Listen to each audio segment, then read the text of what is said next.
But you know, I think eggs are great. You know, they're very complete. They have protein. They do have a lot of fat, but I think they're wonderful for you. I eat eggs almost every day for breakfast. Yes.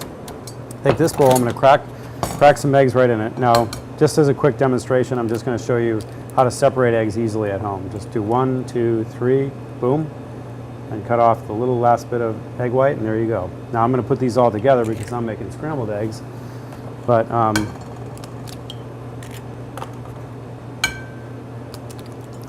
now I used to have to crack eggs all the time. I'm going to try double-handed. I'm not sure I'm going to still be able to do it. Come on now. Done. Doing anything with cooking, you want to heat the pan first, okay? Now I'm going to use a pretty heavy-bottomed, thick-gauge copper pan here.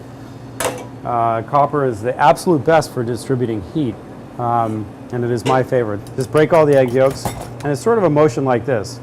Stab and pull.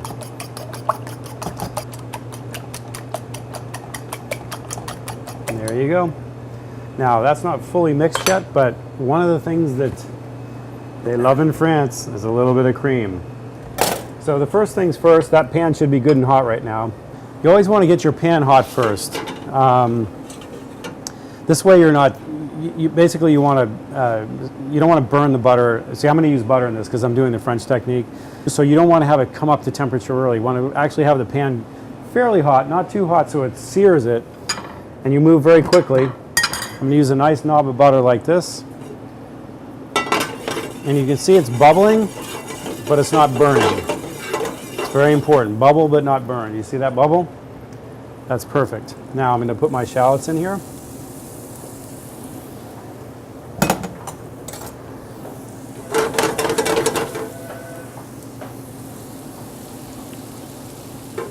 Perfect. Just what you want.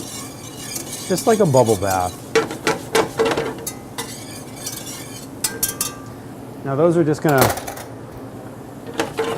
very gently cook, and until they become translucent in color, then they're perfect. And it doesn't take very long since they're minced so fine. You're going to start to render out some of their moisture.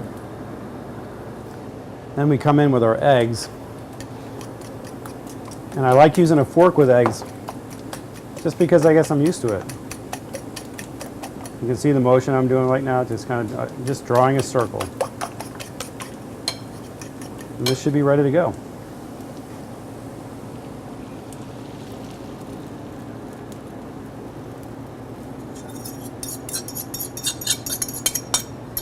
All right.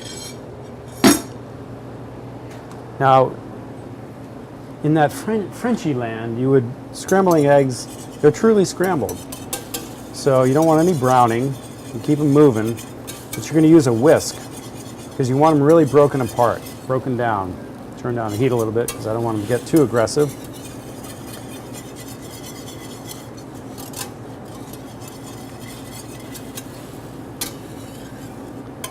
So here you might see like chunked eggs, but again, you want a really fine bead on these scrambled eggs. I'm going to set this aside for just a second. They're going to go fairly quickly. Get our plate ready.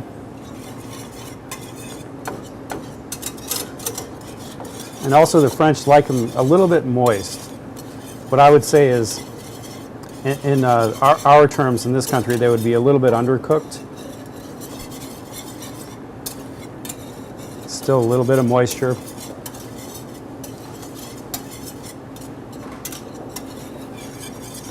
Here. Now in that nice copper pan, that heavy bottom copper pan, they're going to carry a little bit. So I'm going to get ready to invert those into a bowl. I'm just going to stir a little bit of this in there. These are my minced chive. This is for color and for flavor. And our eggs are done. There we go. Tap, tap, tap. Tap, tap, tap. Tappity, tappity, tap. Just tap it in. Tappity, tappity, tap. There we go. Get a good handle on that.